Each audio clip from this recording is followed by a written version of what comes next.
Shalom. Shalom. Sebelumnya saya mau bertanya kepada saudara-saudara semuanya, di sini siapa yang mempunyai masa lalu yang kelam?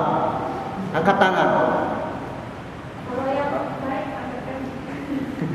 Ya, pasti saya yakin semuanya teman-teman dan saudara-saudara di sini mempunyai masa lalu yang kelam. Sama seperti saya ketika saya masih duduk di bangku SMA, saya itu orang itu sering jatuh dalam dosa dan jatuh dalam tindak kejahatan. Contoh yang simpel itu adalah ketika saya itu waktu duduk di bangku SMA itu adalah orang yang kesepian, yang menginginkan teman-teman dan teman. Gak peduli teman itu mau ngerokok, narkoba, apapun itu, yang penting saya dapat teman. Jadi ketika teman saya mengajarkan saya untuk main game online, akhirnya saya karena penasaran, saya juga bermain game online.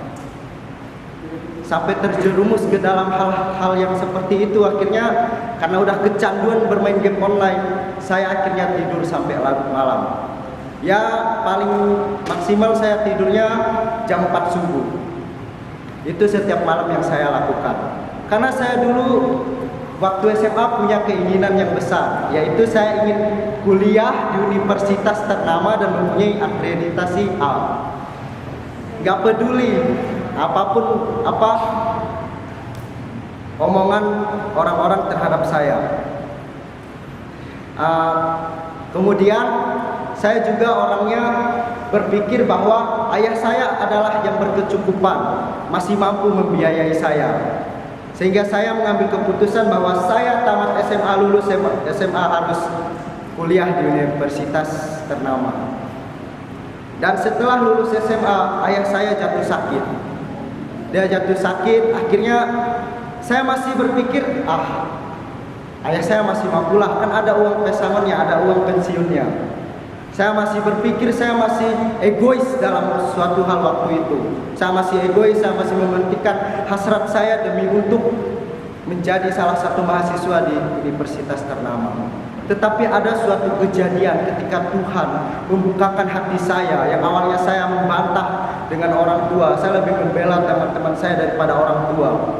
Akhirnya Tuhan memberikan kelembutan terhadap hati saya, yaitu dengan melalui ibu saya dan keluarga saya. Ketika om saya mengatakan bahwa jikalau kamu tidak merasakan damai sejahtera untuk kuliah di universitas ini, kamu mending kuliah di STT Berita Hidup.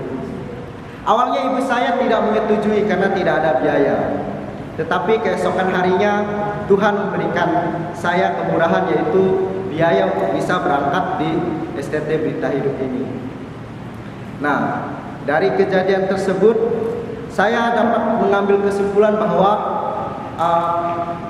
meninggalkan dosa-dosa kita yang lama dan segera bangkit dalam kehidupan yang baru, supaya kita beralih dalam kehidupan yang baru bersama Tuhan. Mari kita buka Alkitab kita dalam Kejadian pasal 19 ayat 1 sampai 19, ayat 29. Kejadian pasal 19 ayat 1 sampai 29. Saya tidak akan membaca semuanya, saya akan membaca ayat pertama, ayat ke-26 sampai 29. Kedua malaikat itu tiba di Sodom pada waktu petang. Lot sedang duduk di pintu gerbang Sodom, dan ketika melihat mereka, bangunlah ia menyongsong mereka, lalu sujud dengan mukanya sampai ke tanah. Ayat yang ke-26. Tetapi istri Lot yang berjalan mengikutinya menoleh ke belakang lalu menjadi tiang garam. Ayat 29, demikianlah pada waktu Allah memusnahkan kota-kota di lembah Yordan dan menunggang balikan kota-kota kediaman Lot, maka Allah ingat kepada Abraham, lalu dikeluarkannya Lot dari tengah-tengah tempat tunggang balikannya itu. Di sini kita belajar bahwa tema yang dapat saya ambil dari ayat ini adalah berpalinglah dari dosamu. Dan pada perikop yang kita baca dalam awal pasal ini, sekalipun Lot sedih oleh kejahatan orang-orang di Sodom dan Gomora, tetapi dia tetap enjoy, dia tetap menikmati keadaan di sana. Dia gak penting, yang penting keadaan materi dan sosial itu yang dipentingkan oleh Lot dan istrinya. Nah, dari kejadian tersebut, akhirnya Lot dan istrinya berusaha untuk tetap nyaman, senyaman mungkin tinggal di Sodom dan Gomora karena hal-hal material dan juga sosial. Apa yang harus kita lakukan untuk tidak terjerumus dalam dosa dan kejahatan di mata Tuhan? Kita akan melihat yang pertama itu adalah mengikuti maunya Tuhan, ayat yang ke-12 sampai yang ke-17. Yang pertama yang harus kita lakukan adalah mengikuti maunya Tuhan. Sadar bahwa rancangan Tuhanlah tetap yang terbaik dalam kehidupan kita. Tetapi kita harus mengandalkan Tuhan supaya rancangannya terjadi dalam kehidupan kita. Saya yakin di kampus STT Berita Hidup ini banyak sekali yang punya keinginan. Keinginan yang dulunya apa? Saya ingin menjadi ini, saya ingin menjadi ini, tetapi untuk sekarang belum bisa diwujudkan. Saya minta Saudara Cipto untuk naik ke depan. Terima kasih. Saya mau Saudara Cipto menceritakan keinginannya dulu apa? Ingin menjadi akademi militer. Ya, akademi militer. Tepuk tangan dulu. Ya, Saudara Cipto mau menjadi akademi militer dulunya, tetapi ada hal-hal yang membuat Saudara Cipto tidak masuk ke akademi militer itu. Kenapa? Fisik dan internet. Ya. Terima kasih untuk Saudara Cipto yang telah menyampaikan keinginannya. Ini ada hadiah.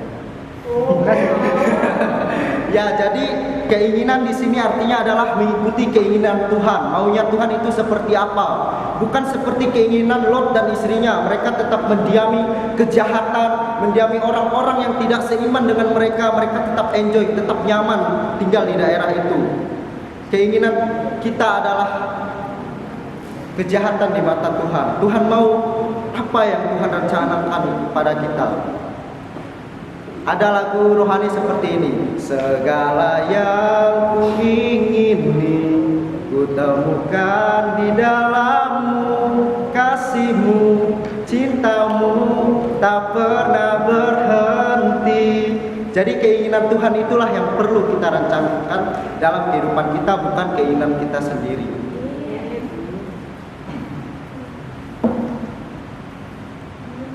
Yang kedua adalah membuang rasa penasaran untuk melakukan hal-hal yang tidak berkenan di hadapan Tuhan. Dalam ayat yang ke-26, coba Jamal bacakan. Ayat 26. Firman Tuhan begini demikian, tetapi istri Lot yang berjalan mengikutinya menoleh ke belakang lalu menjadi tiang garam. Ya, saya akan mengambil ilustrasi seperti ini. Ketika Lot, anaknya dan istrinya berjalan, mereka berlari. Tetapi istrinya Lot karena penasaran, apa sih yang di belakang kok bunyi-bunyi? Penasaran, akhirnya dia menoleh ke belakang dan akhirnya menjadi tiang garam. Banyak penafsir mengatakan tiang garam di situ adalah menjadi batu. Karena penasaran, istri Lot berbuat dosa. Dia masih sayang dengan harta-hartanya di Sodom dan Gomora. Hartaku masih ada nggak ya? Hartaku kalau Tuhan hancurkan masih tersisa sedikit nggak ya, kayak gitu. Jadi istrinya Lot itu dia karena penasaran ada bunyi-bunyi di belakang, akhirnya dia menoleh ke belakang. Akhirnya dia dihukum Tuhan. Kadang ada rasa penasaran kita yang membuat kita jatuh dalam dosa. Seperti saya dulu waktu SMP, saya itu melihat teman-teman saya merokok. Saya penasaran merokok itu gimana sih rasanya. Akhirnya saya coba dan saya rasa kok ada manis-manisnya sedikit gitu. Tetapi saya sadar itu adalah hal yang bercela di hadapan Tuhan. Dan penasaran juga membuat hati kita kadang-kadang jatuh dalam dosa. Seperti waktu pertama datang di STT ini adalah pasti semuanya punya rasa penasaran. Misalnya si Desi punya penasaran dulu waktu di NTT dia pernah keluar malam, mungkin pulangnya sampai jam 10 malam. Dia ingin coba, penasaran, pengen lompat pagar, ingin keluar menjalani kota Solo ini. Jadi penasaran itu kadang-kadang membuat kita jatuh dalam dosa.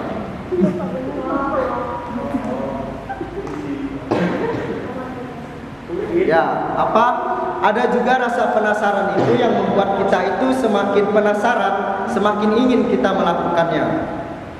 Kadang penasaran itu diawali dengan keinginan. Awalnya kita ingin minum minuman keras. Karena penasaran, dicoba. Akhirnya membuat kita jatuh dalam dosa. Jadi